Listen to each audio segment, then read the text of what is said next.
He looked at her hijab. He looked at her account balance. And he made a decision that had nothing to do with either one. He froze everything. Her rent money. Her groceries. Her daughter's medication fund. All of it. Gone. With one keystroke. Fatima Al-Hassan stood at that counter and did not scream. She did not cry. She looked at the bank manager, a man named Mr. Collins, in a navy suit with a red tie, sitting behind a glass partition like a judge behind a bench, and she said, very quietly, "You will want to undo that." He smiled. The kind of smile that people in positions of small power sometimes allow themselves when they believe there will be no consequences. He was wrong. By the end of that Thursday, Mr. Collins had been called into his director's office 3 times.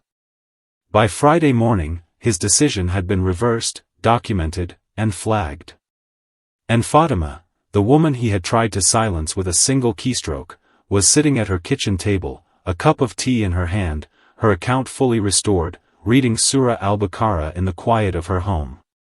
What happened between that counter and that kitchen table is a story about faith, dignity, and what happens when a woman who prays far before sunrise every morning refuses, completely, calmly, and without exception, to be made small. To understand what happened that Thursday, you need to understand who Fatima was, and what that bank account meant.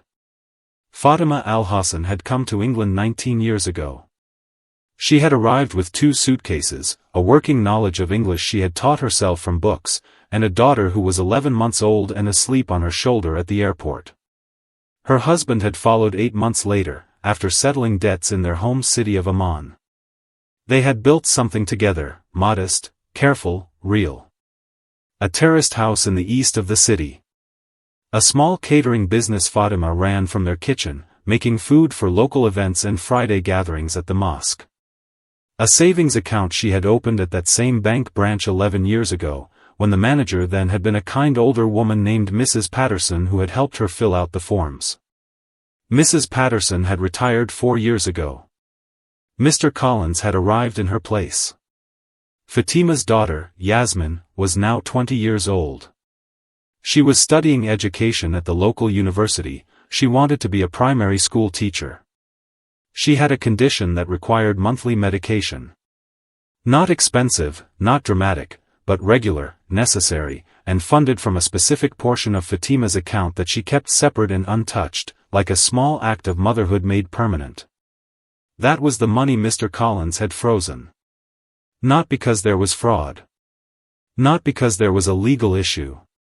Not because a single policy had been violated. The reason, when it finally came in writing 3 days later, was listed as routine compliance review. 2 words that meant nothing and covered everything. Fatima had read those 2 words at her kitchen table and nodded slowly, the way a person nods when they have already decided what they are going to do next. Here is what Mr. Collins did not know about Fatima Al-Hassan. He did not know that she had navigated immigration offices, housing authorities, school enrollment systems, and a catering license application entirely on her own, in a language that was not her first, in a country that did not always make it easy. He did not know that she had, on 3 separate occasions over 19 years, been told that something was impossible, and that on all 3 occasions she had found the form, found the regulation, found the name of the person she needed to speak to, and resolved it. He did not know that Fatima woke every morning at 4:45 a.m., made wudu in the dark, and prayed far before the street outside was awake. That in those quiet minutes before dawn, she had developed a particular kind of clarity, the clarity of someone who regularly reminds herself of exactly who is in charge of outcomes, and it is not a bank manager in a navy suit.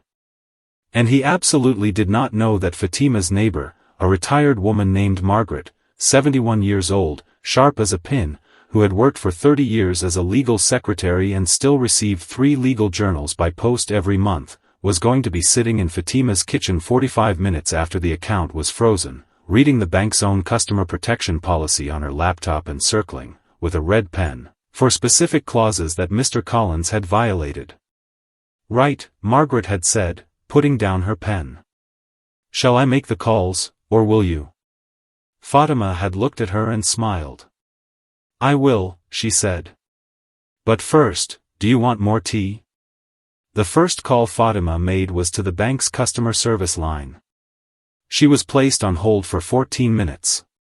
When a representative answered, she explained the situation clearly, gave her account number, her 11-year customer history, and asked specifically which regulation under the Financial Conduct Authority guidelines permitted a freeze without written notice to the account holder within 24 hours. There was a pause on the line.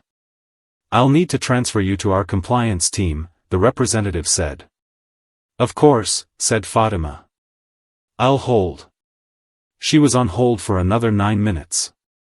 She used the time to write down the name of every person she spoke to, the time of each call, and the exact words they used. Margaret, sitting across from her, watched this and nodded approvingly. The compliance officer she eventually reached was a young man who sounded like he was reading from a script. He told her the freeze was under review and could take up to 10 business days to resolve. Fatima said, "I understand. I'd like to note for the record that my daughter's medication is due in 4 days and is funded from this account, and that I will be contacting the Financial Ombudsman Service today to log a formal complaint, as well as sending a written summary to my local MP's constituency office, as this appears to be a pattern of treatment I am aware has affected other customers at this branch." There was a longer pause this time. "Could you hold for just one moment?" "Of course," said Fatima. "I have time." The phone call that changed everything did not come from Fatima. It came to Mr. Collins, at 3:47 p.m., 41 minutes before the branch closed, from the regional director's office. Mr. Andrew Walsh, 57 years old, gray suit, silver hair, the kind of man who had spent his career making problems disappear before they reached newspapers, was on the line. Later, Rebecca, the young woman at the front desk who had watched Fatima walk out of the branch that morning with her head perfectly level and her bag on her shoulder, would say that she had never seen Mr. Collins's face do what it did during that phone call. She said it was like watching someone remember, very suddenly and very clearly, that they were not as protected as they had believed. The regional director had received 3 things in the past 2 hours: Fatima's formal complaint logged with the financial ombudsman, a written letter emailed to the MP's office, and a call from a legal support charity that Margaret had contacted, an organization that specialized in exactly this kind of case and had, in the past 4 years, successfully challenged 6 similar freezes at various banks. Mr. Walsh did not know about Fatima's far prayer. He did not know about Margaret and her red pen and her legal journals. He did not know that Fatima had been preparing for exactly this kind of obstacle for 19 years, not deliberately, not bitterly, but in the way that people of deep faith prepare for difficulty, not by expecting the world to be fair, but by knowing exactly what to do when it isn't. All he knew was that by 4:15 p.m., the freeze needed to be reversed. He called Mr. Collins and told him so. Fatima received the notification at 4:22 p.m. Account restored. Full access.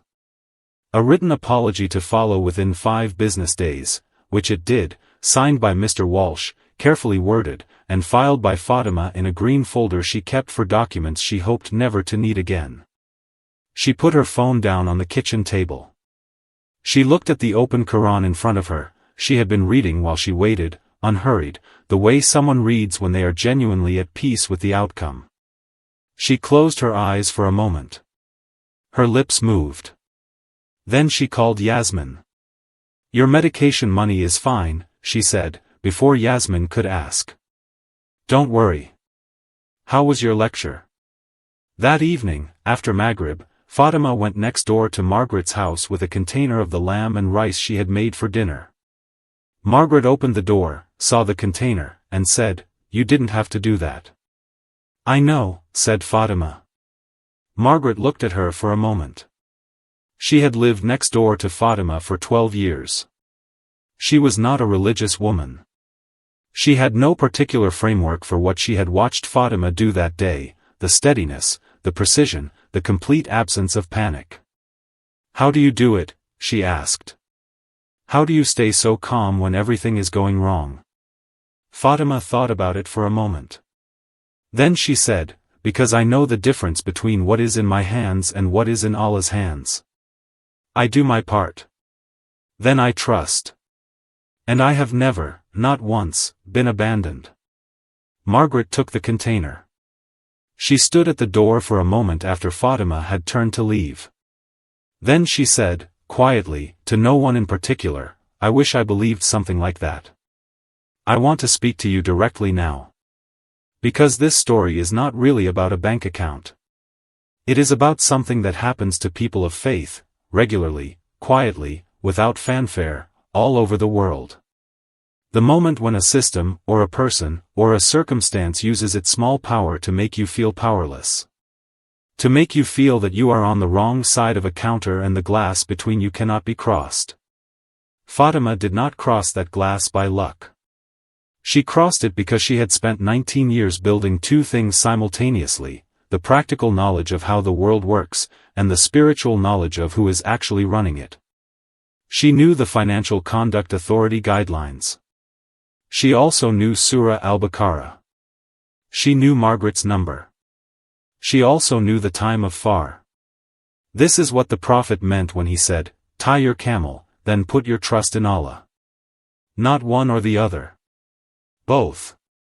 Always both.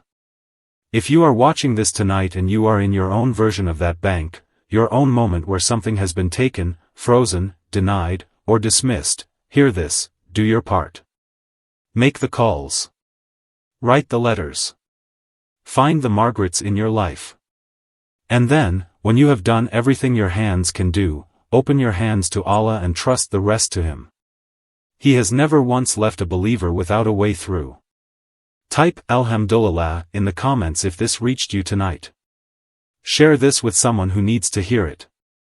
And subscribe to Islamic Knowledge Hub, because every week, we bring you stories of faith that remind you who you are and whose you are. Assalamu alaikum wa rahmatullahi wa barakatuh.